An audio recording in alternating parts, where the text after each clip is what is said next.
All right, guys, welcome to our podcast, our Yes. AgileX podcast. We decided, me and Coach Billy, as you can see, Coach Billy, Yeah. I have Coach Billy here right here. My name's Coach Kareem, if you don't know.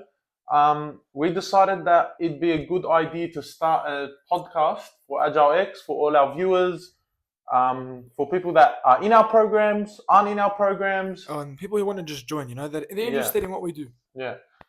So in the podcast, we'll be talking about me and Coach Billy's experiences in coming up in just playing rugby league in general. Yeah.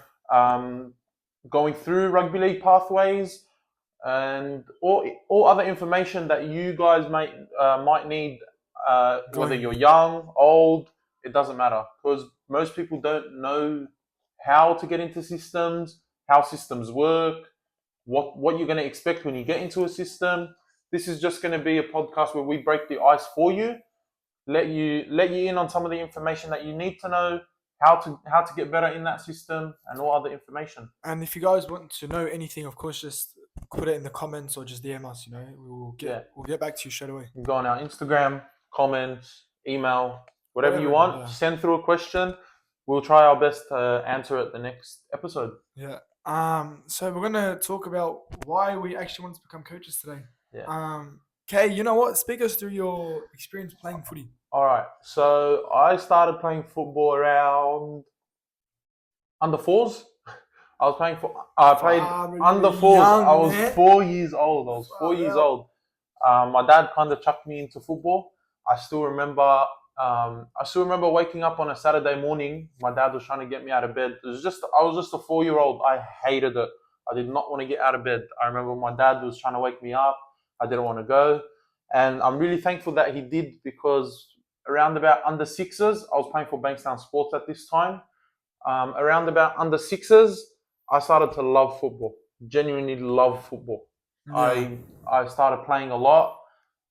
Any time that I had, I'd go into the backyard, kick around the football, and then that's when just in general the love of sport just came around. Whatever sport you put me in, I would play. Yeah, it's crazy.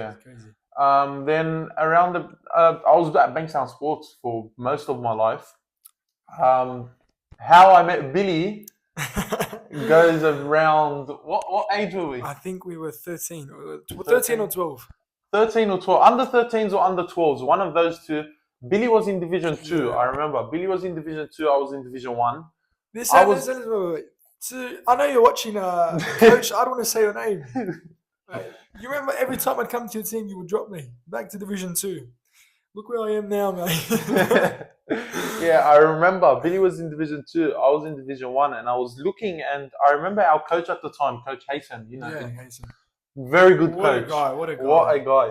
Really bold, but what a guy, man. What a guy. I remember looking at him, and he invested a lot of time into you. I remember he would take you out even. It wasn't just a regular coach, man. Yeah, he would take you out. I remember there was this one thing. It was like a Bulldogs clinic, a development clinic or something. It was in the middle of a shopping center or something, and Josh Reynolds was there. Yeah. I remember he took you and his son, and taking photos. It was the jersey handout. We actually gave the jerseys out to the Bulldogs players. I still remember that to this day, and I remember he used to nurture you like you were literally his son. Figure. Yeah, he was like a father figure. Yeah, he would nurture you like his son, and I remember, and I was thinking like, where is it? Like, where did you come from? Why is Haysom doing this? And then so happens to turn out that Billy would go on and join our team the next year, and there was Billy for us. I think he broke like a tries in a season record. Went and scored nearly 4 or 5 tries every single game. What a time! I can't even score one now. It was good. Yeah. So that's how I met Billy, under 13. Yeah. And then ever since then, we've been playing in the same team. Pretty much since then, every single year. So I also want to speak about my experiences playing footy. Me and Kay, tell us. You know what? I didn't want to actually talk about this right now. I'm saving it for when I make it there. But we're here, we're talking about things, and this is going to happen to you guys. It's really unfair, and you can't do anything about it. So we're actually just going to talk about it now. We had a coach. We were playing hard mats together. We actually made it to hard mats together. Kay actually got dropped and got put back into the system maybe a week before trials or a week before. Was it? Yeah. Week 1. Week before week 1 started. Yeah. Yeah. So I was really upset. Kareem didn't make it, and then I seen him at I said, what do they call it again? Why did I forget? Development? No, not development. The day before a game. The training day before a game. Captain's run. I seen him at a captain's run with a doggies bag. Like they just said his name. I go, Kareem. And I seen him and I got so happy, bro. It was crazy. Yeah. You know, playing footy with a mate and making it up with him is really good. Yeah. So if you guys makes the journey worth it. 100% makes it worth it. But then again, you don't rely on your mates making it and then you have to make it, or you make it and then you're trying to get your mate up. At the end of the day, you've got, how many people are there in Australia? Around 16 million? Yes. God knows how much there is in Australia. You've got probably half that or a quarter of that population all trying to fight for this one spot. If you and your mate are going to be doing it together, best of luck to you. That's even better for you. You'll be going to the gym with him. You'll be training with him. You'll have someone on the same wavelength as you that's trying to achieve the same goal as you. That's brilliant. If you can find that mate, hold on to him. But at the same time, if you're going to have a mate and you want to make your dream a reality and he wants to make his dream a reality, at the end of the day, some point along that path, you're going to split ways. Some point along that path, someone's either going to find another interest or something's going to take over their life, and then you're going to be stuck thinking, oh no, my mate's not doing what I want anymore. I'm still trying to achieve my dream. That's when you got to think, okay, I need to focus on myself. Not to say go and ditch your mates right now. Yeah, no. Don't go and ditch your mates right now. Just focus on yourself. Focus on yourself while also giving your mates a priority. Your number one priority in your life should always be you. Is 100%. What I think. Yeah, 100%. Yeah. So on that Harold Match journey, let's talk about that. Let's talk about our Harold Match journey. Let's talk about the day we got selected and that summer squad rolled out. I still remember that day till now. I remember that day. I followed the Canterbury Bankstown Bulldogs development pathways on Facebook. I remember, and every day I would go on it. Every day I would go on it, refresh, just hoping that I'd see my name posted on that summer squad. Well, it just feels so good just being appreciated by something. Yeah, seeing your name on a thing with the Bulldogs logo, the Dragons logo, any team is a feeling you will never forget. Never. Yeah. Run us through it. So Gary Carden, what a man that guy is. That guy, honestly, he was our S&C coach, and he was a good man. He was really, really tough, and it's what built us and made us who we are, honestly. And that is the benefit of hindsight. Yes. If you ask me this same question about Gary Carden 2 years ago, when we were playing Harold Matts, I would respectfully, I would spit in your face. I could not stand the guy. I did not like that guy at all. But at the benefit of hindsight, that guy, I remember in the 12-week season we had. Yeah. I remember dropping at least 6 kilos and being the fittest I think I've ever been. Yeah, 100%. That guy honestly changed my mindset and everything. He was really good. But to the other coaching staff, I can't really bash all of you. So what happened is round 1, we had a really good lineup coming through. Yeah. The lineup was set. We're all G'd up. We're already in the sheds. We all played. We absolutely pumped the Rabbitohs. It was like out of the park, the game. Yeah. Kareem actually didn't get selected that round. No. I'm not too sure why. I was not. Joined really late. I was not in the top 30 or whatever they call it, top 25. I was not in the top 25 at that point. I was playing development. Yeah, so he was still training with us, but he was going off to play games somewhere else. That round 1 lineup was really, really strong, and then a round 2 lineup came out where everything was still the same. Yeah. And then a few players got dropped, and then it stayed the same for that until game day. Game day came. The coach pulled me out of the sheds, and he goes, "Listen, sorry you can't play this game, and it's not you, it's me." So it was a full breakup. I don't know what the hell was going on. It was a whole breakup, and then I seen that some guy that, he was training with us. He was with us, but so it was just a favoritism thing, where the coach wanted him to play in my position. Yeah. No hate to the guy. He was a good guy, honestly. But, it happens. And then for about 8 weeks, I was just always in the top 17, but would 18th never... man. I was I either remember 18th that. man or 14th man. I would never play. I still remember our halfback got injured, our fullback got injured, and everyone thought, oh, you know what, Billy's going to be in the lineup. Like everyone was G'd, you know. I was getting G'd up. Squad comes out again, 18th man. Yeah. So honestly, I couldn't say. You know, I really don't want to bash the guy. Wallah, like now that we're speaking about it, I can't bash the guy. We'll leave it. But yeah, no, like it's just the insight of what really happens in these. That's every pathway program. Every team and their pathways is always going to run practically the same. Yeah. There's no team. You're not going to get a pathway program that's always going to be catered for what you think it's going to be. It's not going to meet your expectations.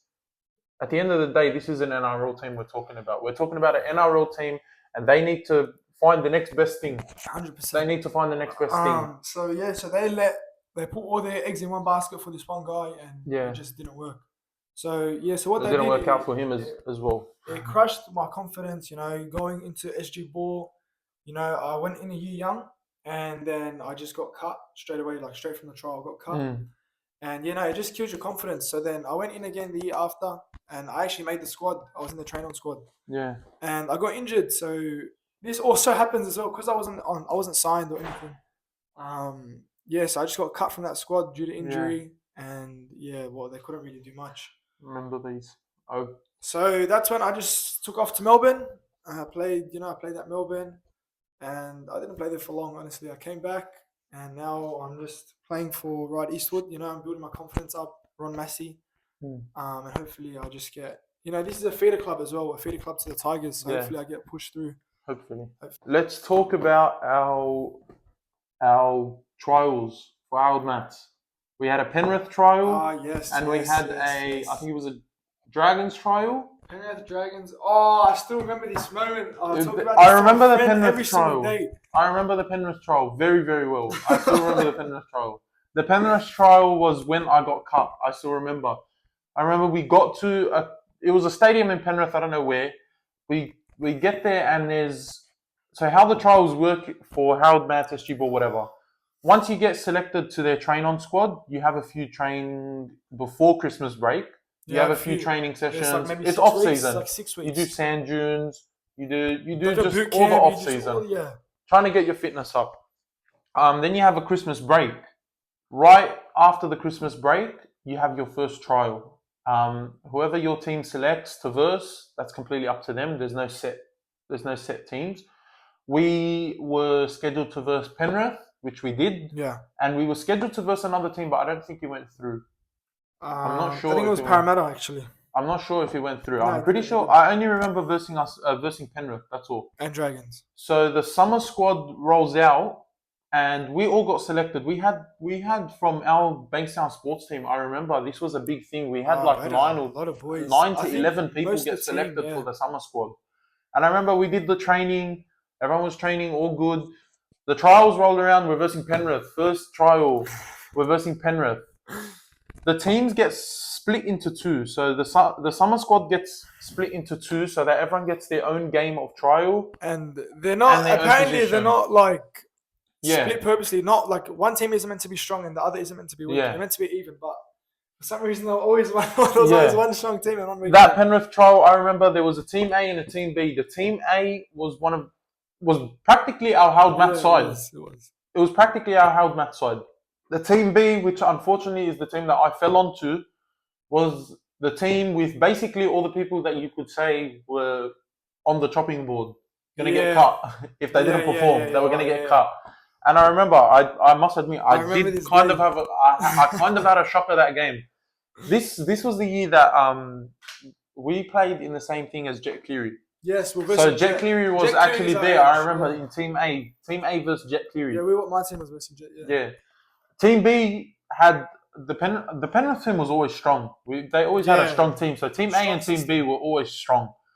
I remember we got absolutely smashed that game. Team B got absolutely smashed. We were all on our knees, bending down, can't catch our breath, and they're scoring tries and tries and tries and tries. And I remember after that game, me and my family, we went over, not overseas, we went to a holiday in God knows where. We went to a holiday, and I'm expecting a call. I got told that you'll be getting calls over the weekend. Yes. My God, you told me this. Yeah. You'll be getting calls over the weekend to see if you either made the team or didn't make the team. If you get a call, you didn't make the team. Yeah, you get cut. If you get a call, you didn't make the team. If you didn't get a call, you're fine. You're in the system. Oh, bro, I was sweating. I was stressing. Like, I still remember this. I was messaging. I remember we had a group chat. Everyone. I remember everyone messaging every day. Did you get a call yet? Did anyone get a call yet? Did anyone get a call? It was the Harold Matts group chat as well. Yeah. There was boys. There was boys from like St. Christopher's and all of that stuff. I still remember that. So on the second day of my holiday, I remember I get a call from our coach at the time. I get the call and I'm thinking, oh, that's it. I'm done. I walk out and this day, crazy day. I walk out of the house that we're staying in and I'm walking around the backyard and I'm on the call with him. He's telling me, he goes,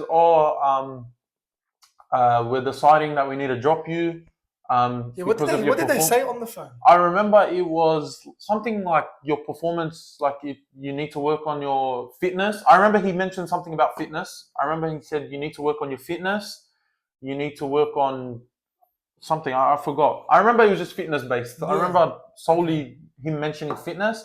He said that. Yeah, a few of the boys said fitness. Yeah. He said don't worry about where you're gonna go. Don't worry about what you're gonna do. Because you'll still be in our program, you'll still be playing development, you'll have a chance to prove yourself and come back up into the squad. You just need to work on it. And I remember after that call ended, I was crying. I'm very, very, very, very remember this. I was crying, and I was in a house full of my family, and it wasn't just my immediate family; it was all my family. So everyone's coming asking me, what's wrong, and I can't even explain it if I wanted to. So sad. Even if I wanted to, I can't explain. How are you going to explain to people who don't know football? I just got cut from a squad. And I remember I called my dad. My dad was not on the trip. I called my dad straight away, and my dad was telling me, he goes, if I see you keep crying about this, he goes, then I know you don't want it. He goes, I need you to, the second you get home, start working. He goes, the person that can make it back into a squad has more of a chance than someone that is already in a squad. He goes, if you can prove yourself to get back into a squad, then you have more of a chance of being something big than someone who's already 100%. In the squad. And I remember that. And me being, what age were we? 16? 17. Me being a 17-year-old kid, I did not believe her. Like I did not put faith in that. My dad had faith in me. Yeah. I did not put faith in that, and I didn't really believe that I can really come back from this. But yeah, so we get back home, we start doing our development trainings. And development trainings runs a bit different. You got people a lot older. We had older boys training with us. We had all the people that got cut from Harold Matts. Did everybody attend training? Yeah, we had big turnout at training. We had even older boys. The thing that weirded me out, we had the SG Ball boys, and they were training with us.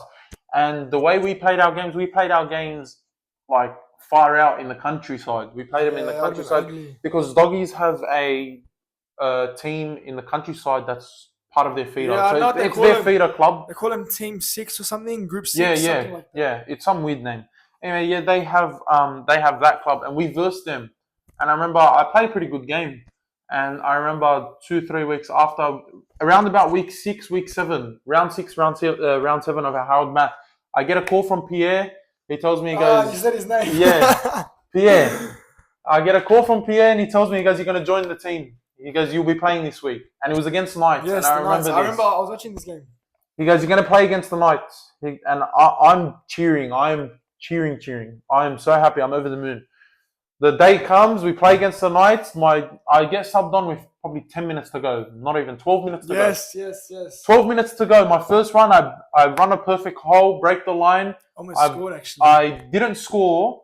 I get tackled probably 10 meters out, quickly play the ball. We score off that. Yeah. I remember. It was a cutout ball to our winger. I still remember me, your dad, were all, I was injured that game, so I couldn't really play. So I was cut off.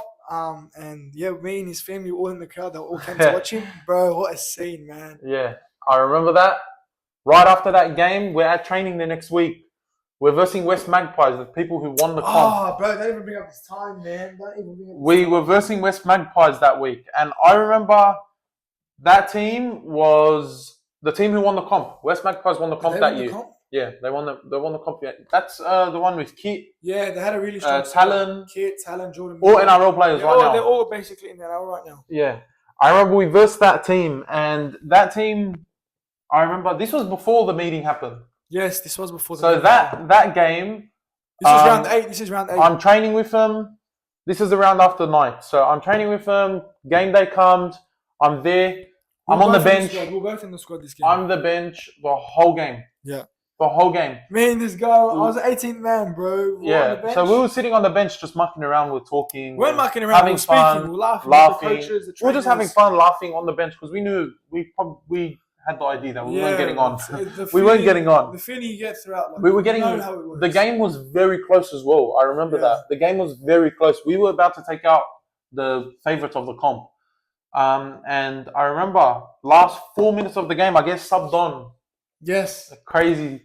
I get subbed on. I get on. Ball gets kicked down.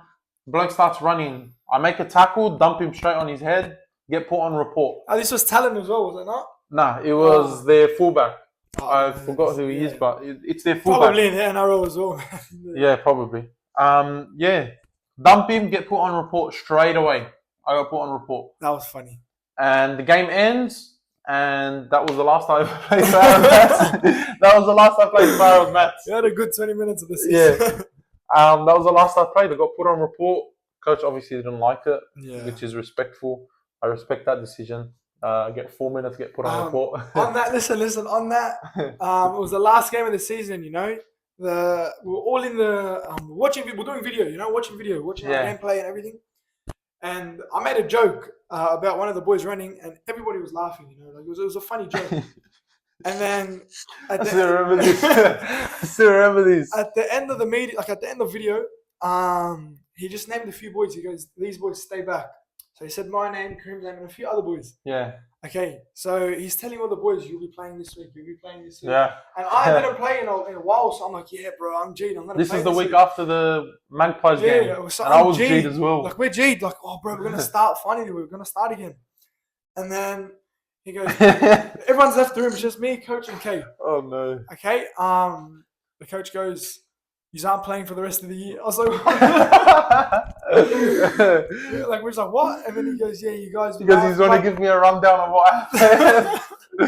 Honestly, we weren't even doing anything bad. We're just on the coach, we're on the bench, just laughing with the trainers. You know? We weren't going on. So he's like, "You guys won't be playing the rest of the season." And then they told us, "Do you want to give me a rundown?" They're like, "Yeah, it's unacceptable. This, that," and it was just bullshit, honestly. But you gotta take what the coach says, and you gotta just deal with it. Honestly, you gotta deal with it. Yeah. But yeah, if I could relive that hard mat season, I wouldn't. Honestly, I hated that so much. No, I would relive that hard mat season. I would if I got game time. It ruined my confidence. And I would relive it, knowing in hindsight now that I could have done a lot of things more different. That's life in general. You want to relive and do better. Yeah. But yeah, no, honestly, just that ruined my confidence, and now I'm finally, back at the top. So yeah. Enjoy. But yeah, that's everything for today. Yeah, that's all we have here. We just wanted to make this video just to give you a quick rundown of our experiences playing, our background. This is just held mats as well. Like this is not talking about SG ball. We still got our SG ball train on days. Yeah. We've got all our Oz. We've played Oz tag as well. We've played everything. Yeah. Yeah. So we have a lot of experience. We have a lot of we have some basic knowledge and more than what you would need. Yeah. More than what most people would know. We have knowledge when it comes to these things. So don't be afraid to come. Leave a comment. Yeah. Ask us on our Instagram. Even any if question it's you court-based sports, we've played basketball. Yeah. We've got the drills, the agility drills. We provide with all of that stuff. So don't be shy. Don't be shy to come and ask. So that was the purpose of this video. For next video, please leave us some questions. We'll answer them. It'll probably be done when we have our shirts. Yes, that is true. So, you want to release the news? Release the news so I don't know if you guys would know this, but our first program is finally finished. It was 8 weeks of hard work and fun. But we just ordered a bunch of shirts. We've got a lot of sponsors, so these shirts are, they're really they're top tier shirts, man. Let's do that right now. Let's thank our sponsors really quickly. We're gonna thank our sponsors really quickly. We've got Key Lawyers. Thank you so much. Thank you for Key putting Lawyers. your faith in. Key Accountants also, thank you so much for putting your faith in us. MK Allen, you're my man, bro. MK Allen, you're my man, bro. MK Allen Lawyers, compensation law. So if you need any workers' compensation claims, you can go there. We've got Cavs Kebabs in Revesby. We've got Acai Drip. We've got Traffic.com. Shout out to Traffic.com. We've also got Kind the Souls. It's also a business. It's a disability service. Yeah. So yeah, they're helping as much as they can. They want to get involved as much as they could. So shout out to them. And we've got our favorite one, or can't say our favorite one. Our one that's up there, Fade Brigade. This man is the one that keeps us looking fresh all the time. Not right now, Fade Brigade. Sorry, not right now. I'm with him tomorrow. The video comes out whenever it comes out. Just know that I am fresh the day after. Yes, just know that. Just know that the day after I was fresh. Sorry, bro. You gotta start getting me. Yeah. So thank you to all our sponsors for putting your faith in us. Don't worry, you will get your jersey when it comes in. Everyone's been asking me when we're going to get the jersey. We just placed the orders recently. Hopefully we're looking at 3 weeks turnaround period. We'll get them. All our athletes will be getting a jersey. Everybody that's part of the program. We will have a lot in stock. So when you do join the program, you will get it instantly. You won't have to wait. We have a lot in stock. Not even that, honestly, these jerseys are really nice. So if you guys do want to purchase as well, just let us know. Yeah. But if you guys do want to join the next program, it'll be run within 3 weeks. So just let us know. It'll be fun. Yeah.